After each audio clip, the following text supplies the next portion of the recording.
سلام دوستان، امیدوارم حالتون عالی باشه.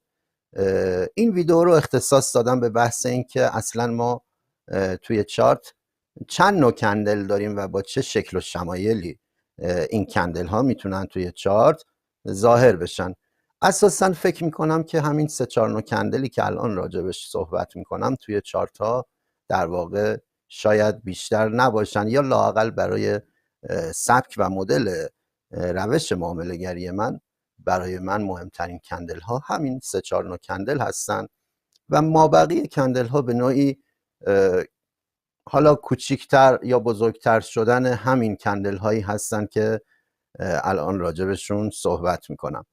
خب از اونجایی که تصمیم دارم ویدیوها خیلی تایمشون بالا نره، سریعا میرم سر اصل مطلب. ببینید بچه ها، عذر میخوام، من گاهن بچه ها صدا میزنم، عادت من هستش دوستان عزیزم.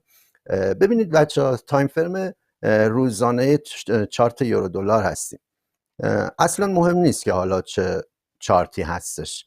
من به طور کلی توی چارت ها، ببینید برای من به طور کلی مهمترین کندل ها یک کندل بزرگ هستش. ببینید این کندل برای من یک کندل بزرگ، حالا بهش ERC میگن. ببینید یک کندل بزرگ با بدنه کامل، یعنی اساسا اکثر کندل رو بدنه کندل تشکیل داده. ببینید شادوهای پایین و بالای نسبتا کوتاهی داره، حالا یا اساسا بعضی وقتا شادو هم شاید نداشته باشه.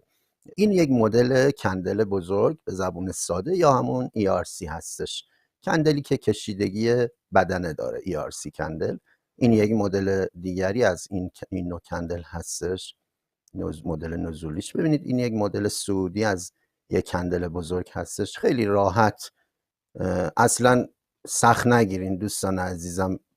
هر چقدر با من جلو بیاین متوجه میشین که من به چارت ها خیلی راحت نگاه میکنم و اساسا هم اعتقاد دارم که سود توی این ساده نگاه کردن هستش. این یک کندل ERC خیلی خوب و سعودی هستش. ببینید بچه ها، این کندل ERC هستش، این کندل ERC هستش. کندل بزرگ خیلی واضح و مشخص، این کندل ERC یا بزرگ هستش. خب حالا یه مدل دیگه کندل داریم که ببینید این نوع کندل هستش بچه ها. این سفید رو عرض میکنم خدمتتون. اگر دقت کنید شادوی بالایی بلند داره، حالا یا شادوی پایینی بلند.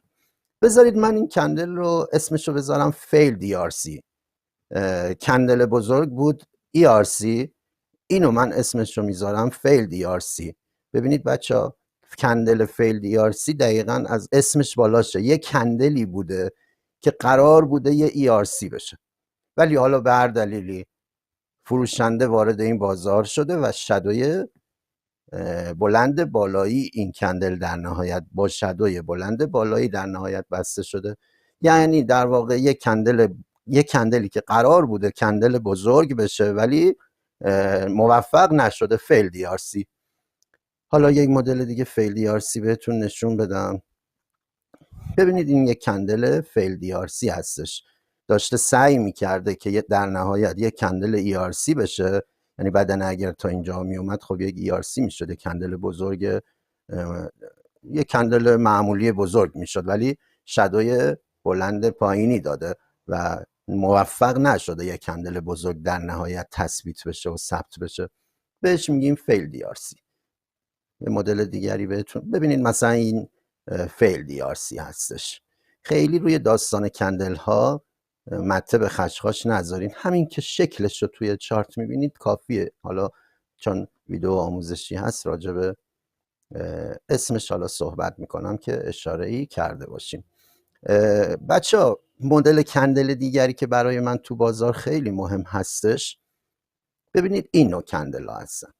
ببینید این نوع کندل ها، اسم اینا کندل بیسینگ هستش یا حالا کندل 50%.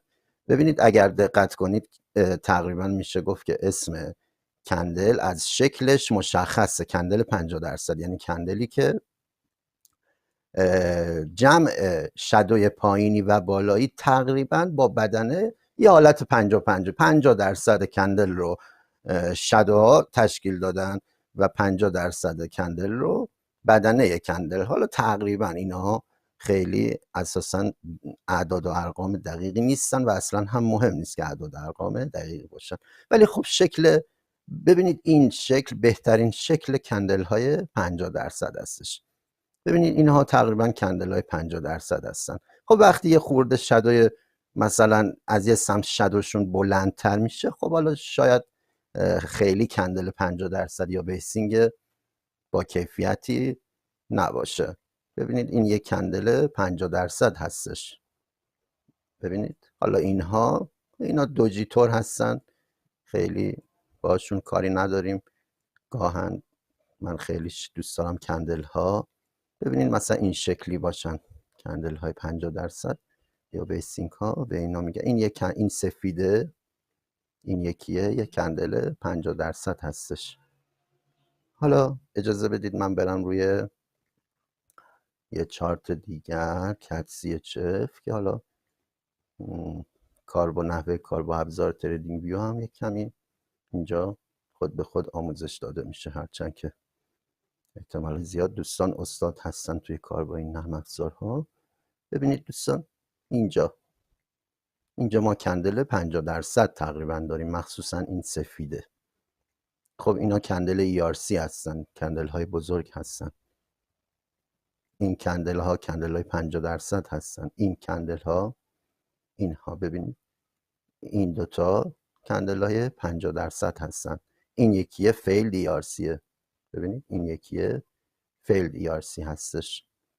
خب این ویدیو فقط در مورد تک کندل ها دارم صحبت میکنم. چارت رو باز میکنید، چه نوع کندل هایی تو بازار میبینید. حالا اینکه اینا کنار هم قرار میگیرن، الگوهای دو کندلی اینها، اجازه بدید در یک ویدئوی دیگه راجبش صحبت میکنم که ویدیو زیاد زمانش زیاد نشه. ببینید این سفیده یک کندل 50% هستش. حالا میخوام نمونه های خیلی شکیل و اصطلاحاً مدرسه ایش رو بهتون نشون بدم. حالا برمیگردیم عقب چارت. اینها کندل های 50% هستن که خب حالا یه دونه توشون کار رو خراب کرده. این یکیه شادوی بلند پایینی داره، یک خورده ای از حالت 50% فاصله گرفت. خب فکر میکنم متوجه بحث کندل ها شدین. اینها کندل های 50% هستن. ببینید این دوتا کندل 50% هستن.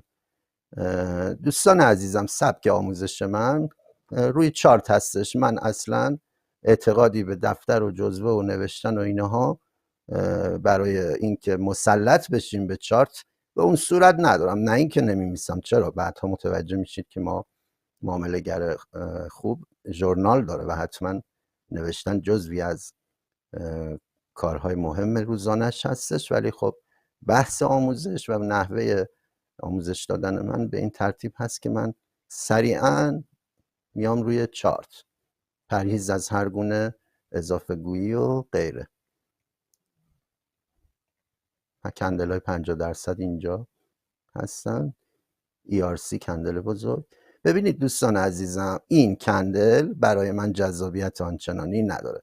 من با کندل هایی که هیجان غیر طبیعی رو دارن بهم توی بازار نشون میدن زیاد ارتباط خوبی ندارم. این کندل 50% است. به این کندل بزرگا اصطلاحاً میگن اسپایک، کندل به خورده هیجانیه. این کندل ها تقریبا کندل های 50% خوبی هستن. مدل کلاسیک کندل های 50% اینجا هستش. ببینید بچه ها خیلی خوشگل و شکیل.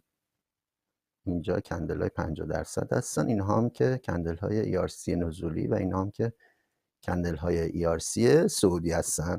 خب ویدئوی مربوط به کندل ها همینجا تموم میشه. ممنون از اینکه با من همراه بودید. تا جلسه بعدی فعلا خداحافظ.